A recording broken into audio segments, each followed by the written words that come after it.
The Samsung Galaxy Mega 6.3 is big, but how much phone is too much phone? Is that even possible? Find out in our review.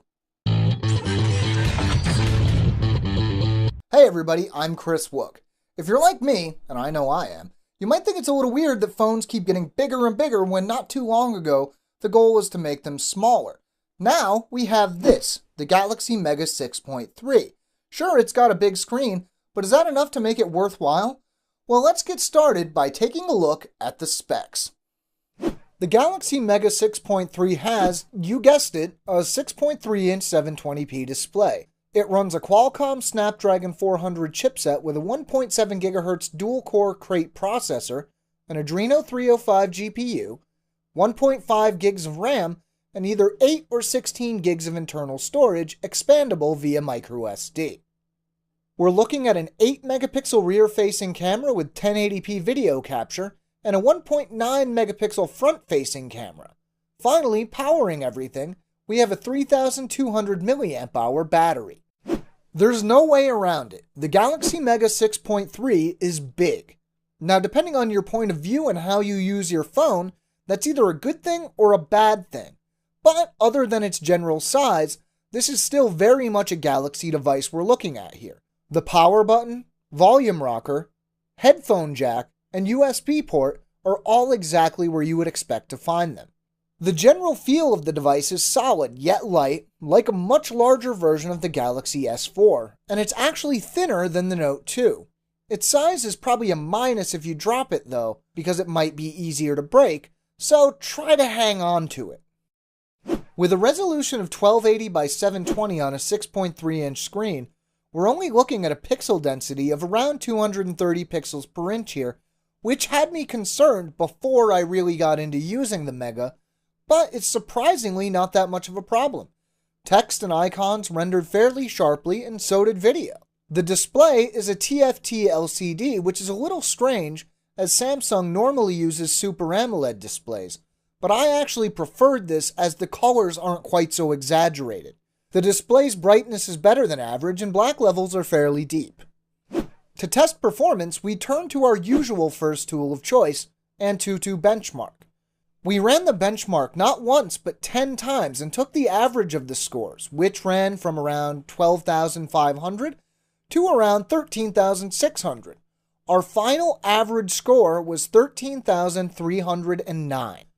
Next, we turned to Epic Citadel running in benchmark mode. First, we used the ultra high quality setting and ended up with an average frame rate of around 33 frames per second.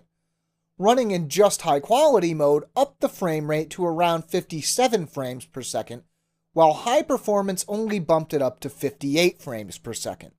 In real world use, the Mega never felt slow or laggy whether it was launching apps or scrolling through various screens and menus.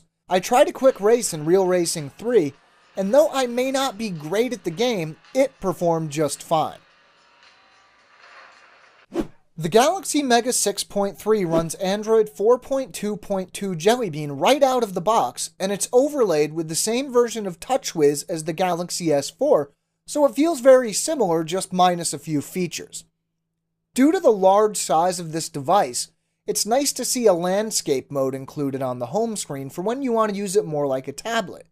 Now, you don't have to use this, but it's nice to know it's there. This review unit didn't come from a carrier, so it was free of bloatware, unless you're counting the Samsung apps like S-Memo, S-Planner, and S-Translator, which plenty of people happen to like. It's also nice to see features like Watch On included.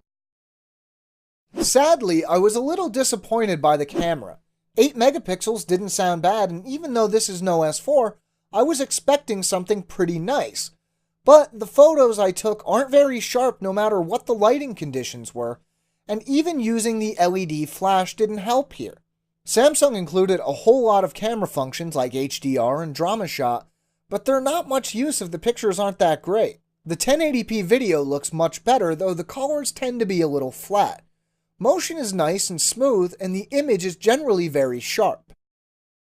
The Galaxy Mega 6.3 is powered by a 3,200 mAh battery, which is a bit of a surprise given that the Note 2 has a 3,100 mAh battery. But when you match it with the Snapdragon 400 chipset, battery life is pretty good. On the first day of testing, I benchmarked and tested for a few hours before I set the Mega down to work on something else. I came back and grabbed it late the next day, and it was down to around 15%. Basically, as long as you're not constantly watching movies and using the screen all the time, the battery should easily last you a full day, and since the battery is removable, you can always carry a spare. In the end, it's easy to see that this is a big phone built for people who like big phones. We would have preferred a 1080p screen, but still we're pretty happy with the Mega 6.3 in general. If you'd like to know more, we have a full written review at AndroidAuthority.com. You can find a link to the article in the description down below. Hey, if you liked this video or found it useful, maybe throw us a like or share it with your friends. If you want to stay caught up with everything we do, make sure to subscribe to our channel. I'm Chris Wook for Android Authority, and as always, thanks for watching.